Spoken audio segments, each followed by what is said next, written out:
Thanks so much for making our tails wag by watching this guest interview from Arden Moore's Four-Legged Life. What's up, pet pals? Welcome to Arden Moore's Four-Legged Life Show. I'm your host, Arden Moore. It is time to go to the cool cats and the possum puppers. And we have possum experts for both today. First up, this duo has been bringing out the best in cats all over the country. Yep, they're your go-to gals to help solve cat behavior issues. Please give a marvelous welcome to Rita Reimers and Linda Hall of Cat Behavior Alliance. Ladies! Thank you. Thank you for having us. We're so excited. Wow, I jokingly say I feel like I'm purring louder than my ginger cat Casey, who purrs like a Mack truck. I'm just glad you both are on the show today. Hey, pet pals, Linda and Rita are certified cat behavior consultants. They know how to help us with some kitty issues. They also co-host a popular podcast. It's called 19 Cats and Counting. It's on Pet Life Radio. Yes, the same site where my Oh Behave podcast is. And you can't get enough of Linda and Rita because they also have a YouTube series called Let's Talk Cats. And Rita, your motto, I've never met a cat I couldn't help. I mean, seriously, what made you declare that? Because a lot of time, it's really the pet parents that need the assistance. It's the two Can I say that? There hasn't been an issue that Linda and I, or myself when I was solo, have not been able to get to the heart of and make some improvement with, as long as the humans were willing to do what it takes. So ears open. Mm-hmm. Yes. Okay. And put the plan in place. That's right. Now, these gals are a dynamic duo that live in two different states, Ohio and North Carolina. And one is married. Who is that? That would be Linda. Yes, that would be me. But what would you consider Rita? Your husband? Oh, Rita's my work wife. My husband says she's my work wife. And she is. I talk to her more hours in the day than I do him. It's 100% true. I'm happily divorced of 31 years. Sorry, Jack. Except for me. Okay, we're getting good. We're getting the good stuff. But how did you two connect professionally to realize double is better than having two solo cat behavior experts out there? How did you? Do you want to start with how we met, Linda? Sure. Yeah, Linda, let's get the. Yes. We both worked for Richard Simmons. Oh, I helped run his site, did some infomercial stuff. Rita helped produce his some of his workout videos. Some of his worked with his Sirius Lighten Up Sirius XM Lighten Up with show, Richard Lighten Up with Richard Simmons, live every and Sunday. So we knew each other from running into each other in LA, and we took the same cruise to lose once.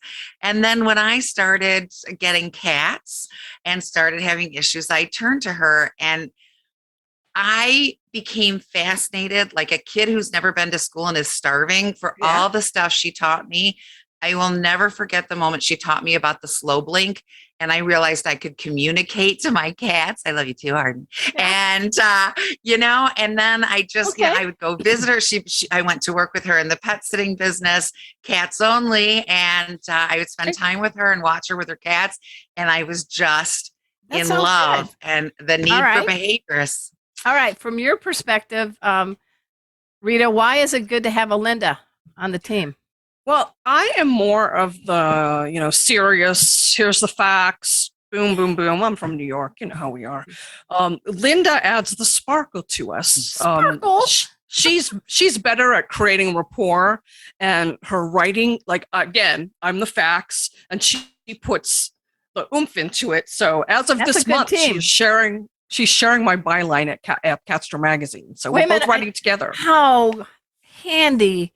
I just have the Catster issue, and Catster, for all you folks, is online and in print, and it is the largest circulated cat magazine on the planet. So get your paws on that. So let's kind of dive in.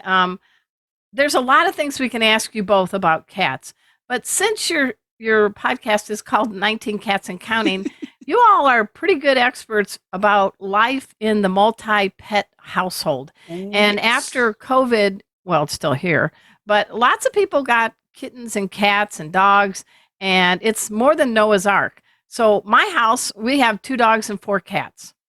Love it. So I'm going to ask you a question. You all know pet safety cat Casey. He is my ginger boy who is a therapy cat, gets along with everyone until we dared to bring in an 11-year-old community cat who's very scared and shy with a falsetto voice named Baxter. Aww. And he just can't wait to wrap his paws around him. And I don't mean a hug. So I'm going to first up ask you, Miss Rita, not every cat likes every cat. It's true. I have 16 cats now. I had 19 when we started the show, hence the name. But there are some of my cats that just peacefully coexist, and they may have a scrap here and there. Yeah. But the majority of my cats do love each other. But you're never going to get every cat to accept every cat.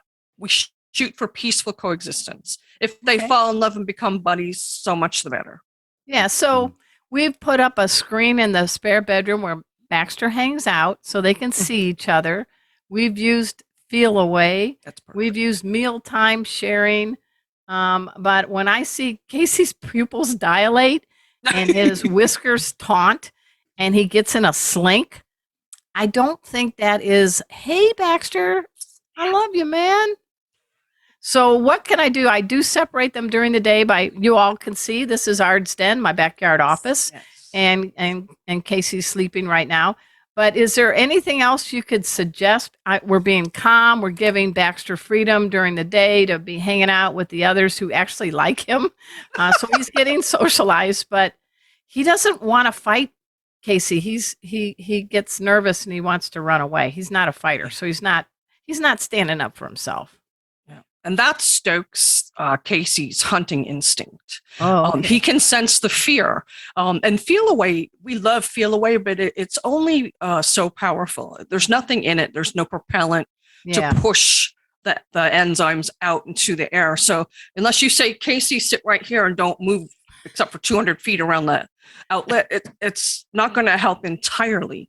Linda, do you want to jump in here? Yeah, go ahead, There's Linda. Some other things that we like for calming that we'll share later, but if we have time. But one of the big things that we really like to focus on is changing their opinions of each other. Okay. So I joke that when someone mentions my first husband's name, I kind of cringe and lose my neck and become an anxiety fool. The sticker bar story. But I said, all right, remember, we got about a minute and a half before commercial. If somebody gave me a sticker bar every time I had to see him, I might be more likely. So make for positive exchanges, even if they're only in visual range for 5 seconds. You praise them like they just cured cancer. Yes. You pet them, you give them a treat, you make a deal so that they start thinking, okay, I kind of hate him, but Mom gives me a special treat every time he's around and nothing has happened. And then try to work those up, especially to where you can get them in person, because sometimes the frustration of being separated, it doesn't allow for the novelty to wear off, right? So we got to work on those positive and get them used to seeing each other more. I think that's the biggest part of it that we try to work in, is changing their opinions of each other. You had me at Snickers, Linda. You had me at Snickers. My price is $200. So yeah, I'm a cheap date, okay? Again, sorry, Jack.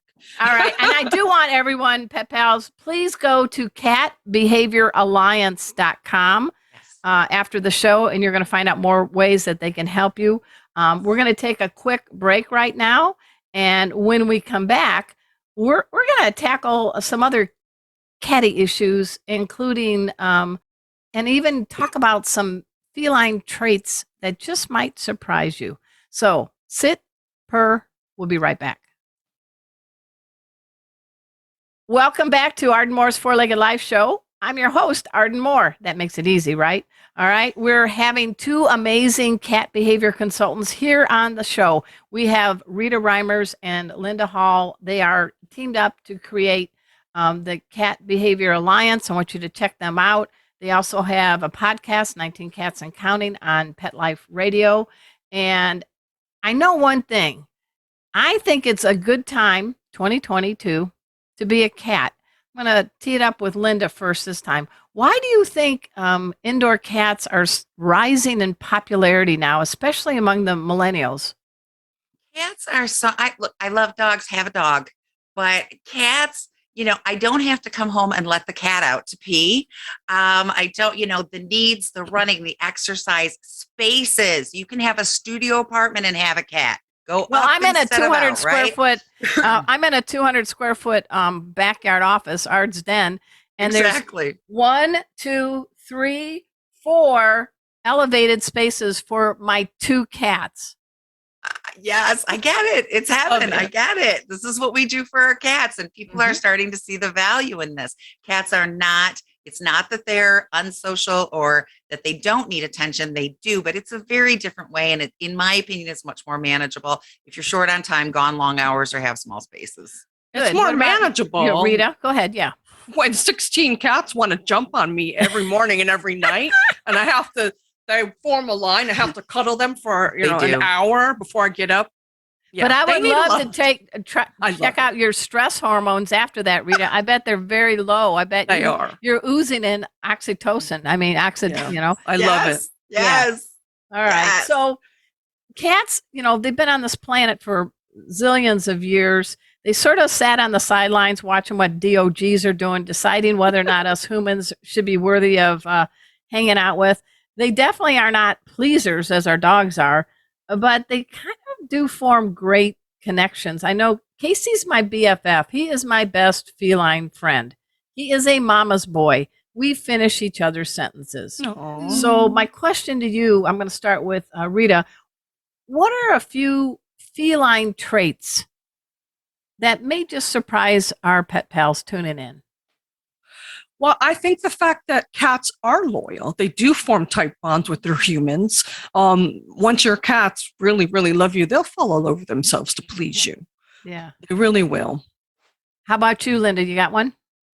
Yeah, I think the key is that cats have a system of weights and balances. And it's, people say, I thought my cat knew his name because he came when I called, and then I called and he didn't come. It's because maybe he was a little too comfy and warm and didn't want to get up. But yes, he still knows. And I swear to you, cats speak English, the whole language, the whole language. It amazes me. They watch us so intently. They mimic everything we can do. If they had thumbs, they could rule the world. Just my opinion. Well, there is a term that they are good at observing, and they're observant learners. That's a mouthful coming out of this microphone. What the heck does that mean, Rita? Kitty see, kitty do? What? Yeah, I think like that. I do. Like they learn from each other too, and they watch everything that we do. For example, my cats know the minute I turn the coffee pot on, it's breakfast time. It's on, right? Till I touch that coffee pot, they're fine. So they learn our actions. And my sweetie pie has taken to, she likes to rub against the coffee pot. Sometimes she'll come to me and I'm like, you smell like coffee. She wants me to turn the coffee pot on. She's trying to charm me into doing it. Oh my gosh. So what about you, Linda? Is there something that surprises you that one of your cats does that proves that they are watching you? I feel like, what's that song? Yeah. I'll be watching you. I always feel like somebody's watching me. Okay, you just lost all of our listeners. I'm sorry. I'm sorry. I know. So then I break out in song a lot. I never, ever, ever shut doors all the way because cats want in. But I was changing my shirt, so I had shut this door in my room all the way. I watched my cat Subra get on the dresser, lean over to the door, put one paw on the bottom of the door handle, one paw on the top, and try to turn it. Freaked me out. Completely stopped dressing, just stared at her. She knew exactly what to do. It's just the darn thumbs. If she'd have had thumbs, she'd have had it. The darn thumbs. This is where we went wrong baking. That's why Sweetie couldn't turn the coffee pot on. Exactly. Yes. Well, the one thing I do want, because people seem to easily think, oh, yep, I got an issue. I got to go to a dog trainer, get this problem solved. Start with you, Rita. What is a real good reason why a person needs to reach out to people like you and Linda, who are cat behavior consultants? You've been trained. So why should we do that? Because we just automatically do. A dog's barking too much. Dog's doing this. Got to call a trainer. Got to call a behaviorist. Yep. I think we're shifting finally. Maybe I'm optimistic, but what's your take? I'll go with Rita first for 200. Well, I think that people are too quick to say, oh, the cat's doing something wrong, let's get rid of them. Yeah. But more and more people are starting to have cats in their household. They really want to understand what's going on. They can't speak cat because maybe they've grown up with a dog and they think you treat a cat like a small dog, and they're all different. Their psychology is different. Their needs are different.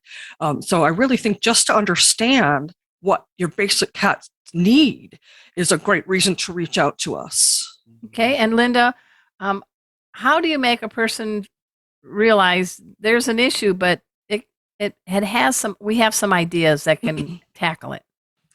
We've been offering a free 15-minute pre-consult, which has been amazing because a lot of people are hesitant. They don't know if we can help, or they don't know which package to get. That's a great idea. So it has been amazing. So we can talk to them, and then we can write our notes down to get our recipe together but we always try to explain what the cats are feeling. So, my favorite story, we had a client who wanted to get rid of their cat because every time they left for a business trip once a month, they came back and the cat had pooped on their pillow. Now, I understand why they're upset. Yeah, nobody wants poop on their pillow. And it There's felt a like stinky Tootsie Roll. Yes. And they felt like the cat was punishing them for leaving. But once I explained, pooping is a self-soothing action. Your cat missed you so much that he went to the one spot where you smell the most, where all your dead skin cells and oils and sweat and nastiness are, and tried to soothe himself. It doesn't feel like a compliment, but it is. You're going to toss your cat out because he loves you too much, right? He's trying to mix his scent with their scent. Yes. So should we poop in their litter box? Right. I've never tried that. I have not. No, because then I'm going to end up scooping it. No, I'm just kidding. Well, her dog tried to use the cat litter box. He just didn't know what to do. She just sat there. She just didn't know what to do with it. She's very confused. So we got about a minute left, ladies. I want each of you to think of this. What is one thing that a cat or cats have done for you to make you a better human? We're going to go with who wants to go first? Who's got something? Ooh, they're both thinking. I got Linda. something. Linda goes up. All okay. Right. All right. Cats teach consent. Every human being needs a cat. You watch their body language. You react appropriately. You back off when they're nervous. If humans would treat other humans that way, the country, our world would be better. That was awesome. No pressure here, Rita. Go for it. They've really taught me patience and to think about how things look from another point of view. And I can use that experience even talking with human people, humans. I need to look at things through their eyes and think about how they see things. That sounds really good. How can people find out more about you? Let's go with you, Rita. You can visit our website at catbehavioralliance.com. And how about Facebook? Facebook? You got Facebook? Facebook at Cat Behavior Alliance, Instagram at Cat Behavior Alliance, and TikTok Facebook. At Cat Behavior Alliance. Yes. Wow. We have Twitter too, but we're doing it. That's Cat Behavior a lie. A lie, and we're not very good at keeping it up, but we're going to work on that. We're getting there. Wow. Hey, everybody. I just had a marvelous time talking with Rita Reimers and Linda Hall of Cat Behavior Alliance. I hope you all check them out. And we're going to take a break. And when we come back, we're going to get into, oh my gosh, I got a puppy. And what am I going to do with guest Teody Anderson? So stick around. We'll be right back. Thanks so much for making our tails wag by watching this guest interview from Arden Moore's Four-Legged Life. Four-Legged Life. Make sure to subscribe so you're up to date with all of our Four-Legged Life content. Four-Legged Life. Four-Legged Life.